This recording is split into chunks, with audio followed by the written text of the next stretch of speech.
Şu olup barayan awwalki muhim zat kep diýerlerin kulak asma.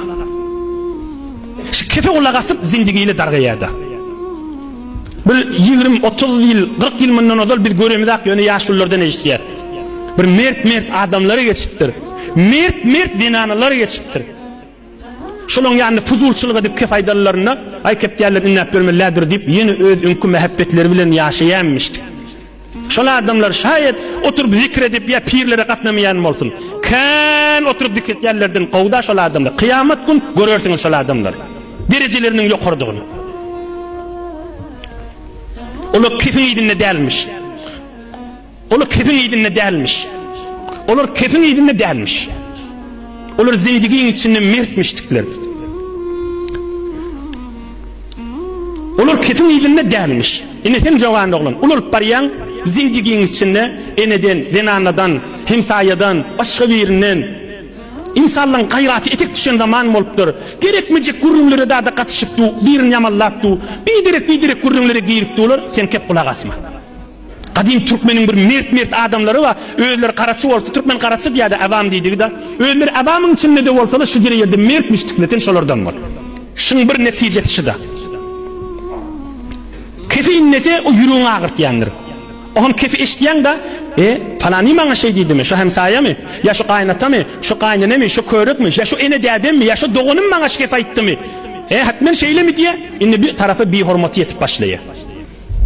Şunu kulak asmalarla. Bolýasa gollime, eşitdim bolýa taňyr ýakasyn diýmeli. Netijesinin bir irişide. İkilendi netijesi özüm Hudaýyň öz sogabym diýip, öz kıyamatım diýip, öz kabrım diýip, öz buzurguwarym diýip, öz şahsiyetim diýip, öz heysiyetim diýip, öz ululugum, bir mert musulmançylygym diýip, özüňden başga kişi hormat goý, Hudaý sana kan padaş verir. Deslaqy kep innemesizlik boldy da, ikilenjisi başga kişi hormat goýmak. Hamany birinin için ýanygly Hudaý üçin ýutýandy. Hakyň bolsa hakyňa yetiş. Hakyňa yetişmek şeriatda bazan, ona urun ýok. Emma bir muhim zat däl. Ýöne kep boljak inni iýdarlasaň. Allah üçin ýudun tarafa hormat goýdygyň bolar. Gerçi tarap erzeşi ýok hormat goýmaga. Onda da hormat goý. Hudaý niýetini bilip duranmy? Hudaýyň ýanynda honça aziz bolarsyň. Kan Recepay arada tutmalardan sen sogabyň kan bolar. Birini eştiram al gurrunlar bada, eştirip berme. Bir gerekmejek gurrunda. Bir şugulluk etmek, narahatçılık etmek, ýüregi agyrtmak, zindigiler bolmak. Bitirip berme dadi, näme peýdaňmady. Onda tarap kulak asmaýa, sen kulak asma. Kep diýerlerin kulak asmasyzlyk we öz ýanyňdan ýatdaş etdi, ýazdy goý, men birini hormat goýsam, erhili, dogon, ene ata, hemsaya ve her kime bolsun Resulullah Aleyhisselam'ın mübarek sözünü Hudaý maňa padaş verecekmiş. Eyni Mekke'ni hormat goýup duran ya Allah, Mekke'ye mukarremani. Sana işi düşüp gelýän adam, sen amzaň şoňa gerekmişdik, sen elinden tutmagyň gerekmişdik. Gel agam sen ştadan git, o otaga gir, ondan tam o otaga gir dip ýola salmagyň, o şuna meňdeş hormat goýmakda, bellice zatda. Ölümden çüreyim sogap ýygyna. Näme bilen? Hormat goýmak bilen. Näme bilen? İhtiram, hormat goýmak bilen. Näme bilen? Hormat goýmak bilen. Bir ýerlerde ki şeytan seni waswasa ediýär, şunu aýt diýip aýtma. İhtiram goý tarafa. Peygamberimiz Aleyhisselam ýygynden aýdypdyr. Ve innakum satalqawna rabbakum feyes'alukum an a'malikum. Yine 6-7 daqiqa wagtymyz bar. Ey ummatım diýipdir. Hiç kim dünýeden geçeceksiniz diýipdir. Şu işmeniň içinde bir nefer galmandyr.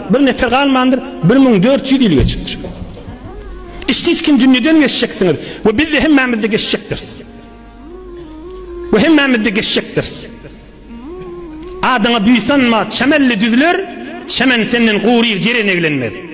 Hemmamizde geçecek. Ve Allah Teala bizim amalımızdan soracaktır. Oğlum şu koyun hormatın şonda derdine deger.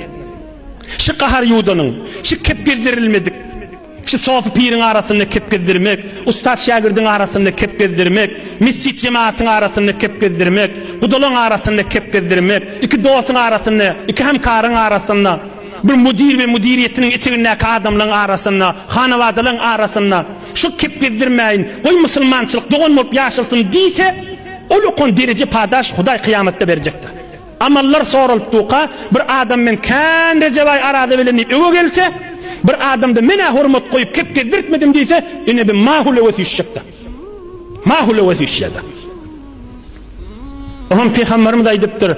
وَقَدْ بَلَّغْتُ Ey sahabeler mene eşittirdim boynumdan savdum deyiptir.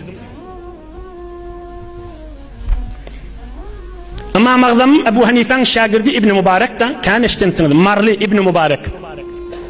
Şolay diye şon zamanında bir jawan oğlan mamış, özü 35 yaşın töwreginde dünýeden geçipdir aşy jawan oğlan. Abdullah ibn Mübarek şoňa diýenmişdik, Arusul Ubbad, sofulun owodany gelişigi diýenmişdik. Ediýän işine diýä, ýürügüden aýdan ak. Sofulun gelişigi şodu diýe. O näme diýenmişdik? Kafir de görse öýüne götürüp nahar berip, çaýsy berip, sowgat berip berýänmişdik. Sen nättirip ben diýipdir maňa adamlar. Kafir öýüne götürüp çaýsy berip ben diýipdirler. Waq belkim musulmançylyk gowdatmışdyk diýip musulman bolar diýip umyt edýänler. Indi bir adamlara hurmat koyuşu yerden aylanypdy, yerden Hudaýyň razyçylygyny ödäpdi. Kafir öýüniň denetinden geçende gel haw diýip çaýsy berip eline de sowgat berip berýärmişdi. Indi öýüň içinden başla, biri-birine musulmanlaryň hormatyny ödeşmek, cemaatin içinden, mahalleden, ahundan, eşdiýenden, eşitmeýänden, o pirmişdik, o sofsymyşdyk, o guruhdanmışdyk, o firgadanmışdyk. Ege elini öldürýän bir alet düşse, hükmen öldürecekti. Resulullah aleyhissalatu vesselam näme tapşyrykdyr? Ýerinden aýdypdyr. İsma'u qawli wa aqiluh. Ey adamlar, men aýdýan kefim eşitin, düşünün diýipdir. Ta'lamun anna kullu muslim akhul lil muslim. Musulman musulmanyň doganydyr diýipdir. Wa anna al muslimina ihwa. Hemme musulmanlar doganlar diýipdir. Hala sen pirine kol veren bolsun, hala kol vermetik bolsun. Sen musulman doganyň şo. Hala sen firqaňa girsin, hala girmesin. Sen musulman doganyň şo. Hala sen menen urduş gitsin, hala gitmesin. La ilahe illallah Muhammed Resulullah diýen bolsa, Muhammed Peygamber diýsen doganyň şo. Berader dini şo. Ka'bany kıble bilýän bolsa berader dini şo. Ustadymyz Jabbar ahun takdir aýdýar. Allah hepsetsin. Ýanyň bardan ödünden eşitdiň. Biz özümiz kan eşitdik. Dersiň başynda eşitdik. Fatsagyň başynda, çaýsyň başynda eşitdik. Ustadym Jabbar ahun takdirden. Näme gurrun eşitdik? Şu gurrun eşitdik. Ol gurrun merýä ustady Saltanat ahun takdirden. Ustadym Jabbar ahun takdir gurrun merýä ustady Saltanat ahun takdirden. Harazm Hiwa Buharany okup guruk gaýdan adamdan tarif edýär. Şu ustadymyz, garry ustadymyz Saltanat ahun taksir, Saltan Muhammed ahun taksir, her hatsan bir märekede, bir üýüşmelekde, Nazar ahun mahiri taksir bilen bir ýerde oturanna, Nazar ahun mahiri, Nazar ahun garincik diýili aklan aňyrsynda bir pirlik edip insanlar irşad etip geçen adam odu.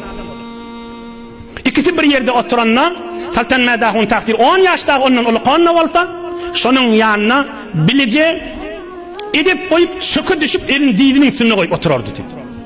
Şo wagtda ikisiniň piri de başgady diýer. Saltanat ahun taksiriň piri murşidi şo wagt ketdi pirişan.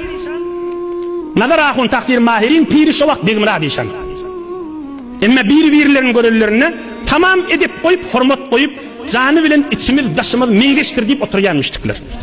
İçimiz daşymyz meňdeşdir diýip oturýanmışdyklar. Hem piri de denmişdikler. Her gaýsynyň murşidi başgamışdyk. Musulman musulmanyň doganydyr, pirleri başga da bolsa, firgaty başga da bolsa.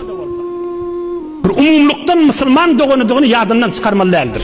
Resulullah aleyhissalatu vesselam 150 000 sahabasynyň arasynda kıyamata şerí eşitdiren gurrungyň